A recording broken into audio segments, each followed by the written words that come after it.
Chof Tes Amud Beis. We'll begin Daf Chof Tes Amud Aleph, the last line of the Amud.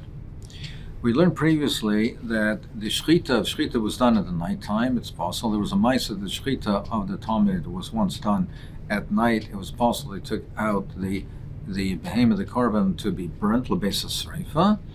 And Tana Avud, the Rabbin said that not only that, but also if the malika of an oif, that's equivalent to shchita. Also, if it was done at night, it's possible. And also the kmitza of a mincha, the kmitza of the mincha, where the kohen takes a fistful of the mincha and it's burnt on the mizbeach, that's also the equivalent of shchita. And also, therefore, it's done at night, that it's possible. And it becomes possible, and it has to be burnt. So, frag the Gemara, if we understand that the case of oilus ha'if, that's so, it's possible that it was done at night. But whatever happened, happened. It can't be undone. So, therefore, it is possible. However, but why should we say that the case of the kaimetz, if it's done at night, why should it possible it? Nahadre, let him simply take the flour, put it back into the kli with the mincha, and do it again, and then do it again in the daytime, do the kmitza at the proper time in the daytime. What's the chasar? Yeah, if it was shechted at night, it's for fallen. What's done is done. The animal is shechted. You can't undo that. If it's a malika at night, what's done is done. You can't undo it. But over here, why can't you simply reverse what was done? And if the malika was done at night, then put it back into the klisharis and do it again in the daytime in the proper way. More answers. So you see from here, klisharis mekachan afilu shlei b'zmana, that the klisharis is mekanishet, gives it kedusha even if it was done in the improper time, but it's mekanishet. So when he does the kmitza, the kohen does the kmitza, and he puts it in a kli shoris. Now, when he puts it in the kli shoris is mekanishet. It designates, it gives a status as this is the kaimetz. The remainder are the shirayim, and that gives it a status, a kedushas, a guf, and therefore that gives it its identity. It can't be undone. So you see that even if it was done shaloi bizmana, in the improper time, but that has the kiddush, hakedushas, haguf, and therefore it can't be undone. Meisvei, I'll ask you a kasha, is that so? I will learn Zahaklal, this is the rule, kol akara b'yayim, kodesh b'yayim. Anything where the time for its akrova to be makrivit in the daytime is kodesh, if it's in the klishoras, it's kodesh b'yayim. So therefore, korbana is that the daytime, for instance, korbana is that you're makriv during the daytime. Therefore, the kiddush in the klishoras is also in the daytime, or a mincha. It's in the daytime. So therefore, there's a kiddush b'yayim. V'kol akara b'layla, kodesh b'layla. And anything which is the time at nighttime then it's kodesh in the nighttime. V'chol akara bein b'yayim bein b'layla, kodesh bein b'yayim bein b'layla. And whenever the kiddush is both day and night, then when the hakrova is rather both day and night, the kiddush is both at day and at night. This is the girsa that we have in the Gemara. The Bach amends it, and he has only two categories. Kol akara b'yayim, everything that the hakrova is in the daytime, which includes most of the korbanos. Then it's kodesh only the daytime. The second category is called karav balayla, meaning even in the nighttime, like the minchos and sachim, is kodesh bein b'yayim bein balayla, which seems to be Rashi's gears as well. The Meiri's gears three categories. Kol karav b'yayim, most korbanos is kodesh bein b'yayim balayla. Kol akar balayla, so there he refers to the oil of the menorah. It's only kodesh balayla. Kol akar bein b'yayim bein balayla, that's in the Sachim, it's kodesh bein b'yayim bein balayla. So, but what do we see, al kolpanim, what do we see from here? That something which is b'yayim is only kodesh b'yayim. So the kmitza is in the daytime. Now, how can you tell me that if you did the kmitza at nighttime, that it's kodesh, it has kedushas haguf, and therefore it's possible, and you can't therefore restore it, you can't undo it. This is the hakrova, this mincha, the kaimetz is supposed to be done, the avodah is supposed to be done in the daytime, and according to this brisa, according to this klal, it should only be kodesh. It should only have the kedushas haguf in the day, not the night. The Gemara answers, Dilma ina kodesh likara. Maybe when it says that it's only kodesh in the daytime, it means to give it the full kedusha. The full kedusha is a goof in order and to enable you to be makrivit. That's what it means. However, our kodesh liposel, but it still gives it an element of kedusha. Even if it's done at the night prior, it gives it an element of kedusha that it has a kedusha saguf, not to enable you to be makravit, but it has kedusha saguf, and then therefore by the next morning it'll be possible because it had kedusha saguf.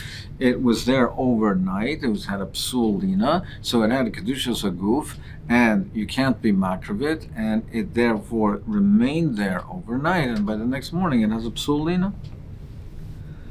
Masiv Rav Zera, is that so? Is that correct? We learned the following. In the following Mishnah, Sidra Salechem Vesabazich Achar Shabbos, if a person was Masada, the Lechem Aponim and the Bazich Levana in the wrong time, he did it after Shabbos. The way it's supposed to be done is Masada the Lechem Aponim and the Bazich, the Levana, the spoonfuls of the Levana on Shabbos. It remains there for the entire week. The following week, the following Shabbos, then they remove the old ones and they replace it with the new ones. They remove the old ones, they're maktir the levain on the mizbeach, and the lechem aponim are eaten by the kohen. Now let's say you had a case where he did the siddur lechem not on Shabbos, he put it on the shulchan after Shabbos, so he put it on the wrong time. Now the lechem aponim has to remain for at least a week, so therefore if he did this, Sidra Salechem Bezim Achar Shabbos Vehikter Asa Bezichem B'Shabbos Psula. Then if he does that, then it's possible. Rashi is not good as Psula. Rashi is good as that he learns that you cannot eat the Lechem Aponim. It was not there for the duration of time. It has to be there for at least a week. So the Lechem Aponim cannot be eaten. So if he did the Siddur after Shabbos, for instance, he does it Sunday, when Shabbos comes, it hasn't been there, the Lechem Aponim haven't been there on the Shulchan for at least a week. So, Ketzad Yaseh, what does he do? Yanechenu l'Shabbos haba. He leaves it for the following week. Even though it's now more than a week, but that doesn't possible. It can't be less than a week, but it could be more. So he leaves it to the following Shabbos. Because even if there a long period of time, it doesn't possible. So therefore he leaves it on and remains for a further week, and then it's there more than 7 days. He removes it on the Shabbos and he burns the keteris, the lechem is eaten. Well, if you're telling me that putting it on the wrong time, putting it on too early, gives it kedushas aguf, and it's possible, how can he leave it there? Why should that be correct? We should say when he put it on the table, when he put it on the shulchan, and after the Shabbos. So it should have kedushas aguf. Now we should consider it something that it was done. The nesina was done on the wrong time. It has kedushas aguf, and it was there put on the wrong time. It should become possible. It was done incorrectly. It should become possible. So how can now it be kosher? When he leaves it for a following Shabbos, how could it be kosher? Rava says, man, the kamaisiv shabbat kamaisiv, it's a good kasha. It's a good kasha. But avavu the Rabbanan name masnisan kamer. But he also said it from a masnisan. He said it also from not a svara. He said it from a masnisa, the words of a Tana. So what's the pshat? We have to resolve it. So therefore, what's the pshat? Because over Laila ain't mechusar zman. He holds that Laila is not considered mechusar zman. He says the nighttime of it is not considered mechusar zman, and Yom is mechusar zman. When you put it a day earlier or more, then it's considered mechusar zman. So if it's considered mechusar zman, it's in the wrong time. There, it does not give it kedushas aguf. It does not give a kedusha. Where do we say? He was saying about the case of the kaimetz. He did the kamitz at night, and he put it in the klishoris, even though it was done early. It was before the time, but it was the night before. The night before that is supposed to be done. That's still part of the night and the day as the same unit. It's still part of the same unit, and therefore it's not considered mechusar zman. It gives it kedusha saguf. not to be makravit, but it gives it a minimal amount of kedushas aguf that it can become now possible the next day belina. But in the case of the lechem upon him, it was done a day, more than a day, but it was done at least a day early. That is not considered mechusar zman. That was put on so early that therefore it's not mekadosh. It does not give it a kedushas aguf at that time. Frank the Gemara, however, okay, but kimat beishimshe take this apostle. But when it comes Friday night, then that is the night before. Now it's on the shulchan. It's the night before, a night before the hakrova, a night before the proper time. It's there a night before the proper time, that is, and therefore we should say it's considered mechusar zman. It should have kedushas aguf, and it should be by the next morning possible. Amaravina Echanami. In that case, by the lechem upon, we have to say shekonav v'silkai. He removed it Friday night, so it was not on the table Friday night, and then he puts it on the table the next morning. But Marzuj v'tem Ravashi Amar, you don't have to say that. Afilu teimu shaloi konav v'silkai. You could say even if he didn't remove it.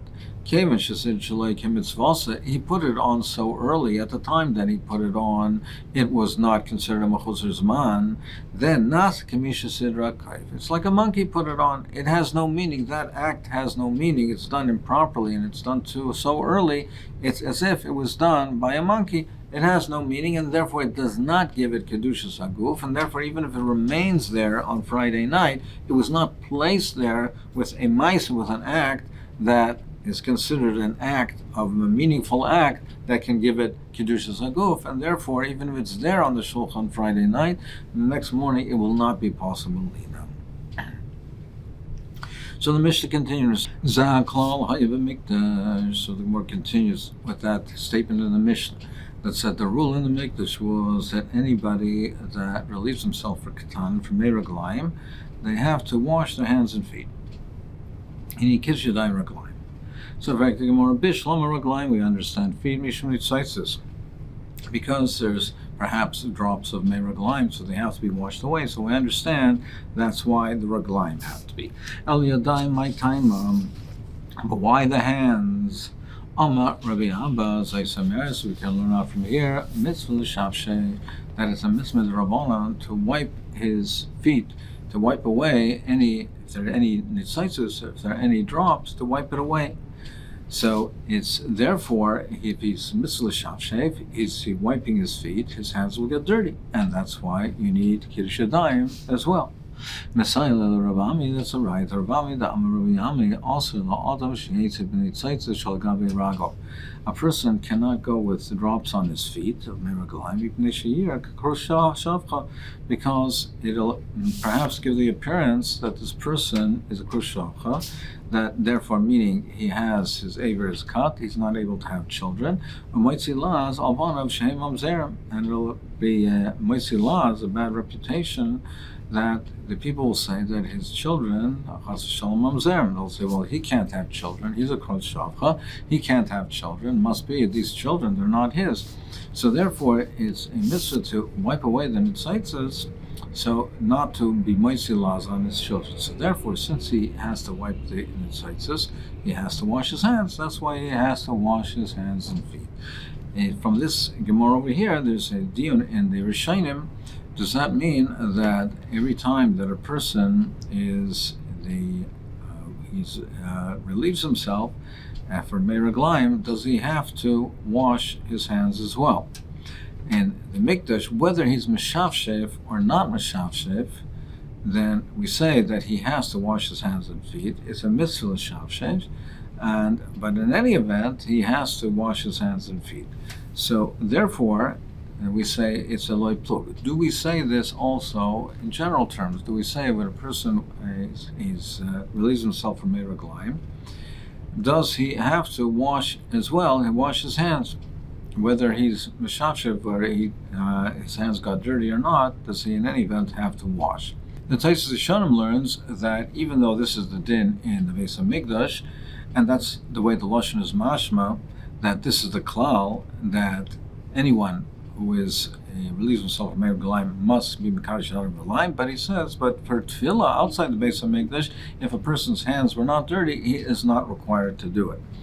Rabbeinu Tam learns even in the Beis HaMikdash, if he was not Meshachef, then he's not even required in the Beis HaMikdash. Most Rishonim do not learn that way because the Lashon is mashma that it's a klal, and it always has to be done that way, that there's Kiddush Yadayim Raglayim.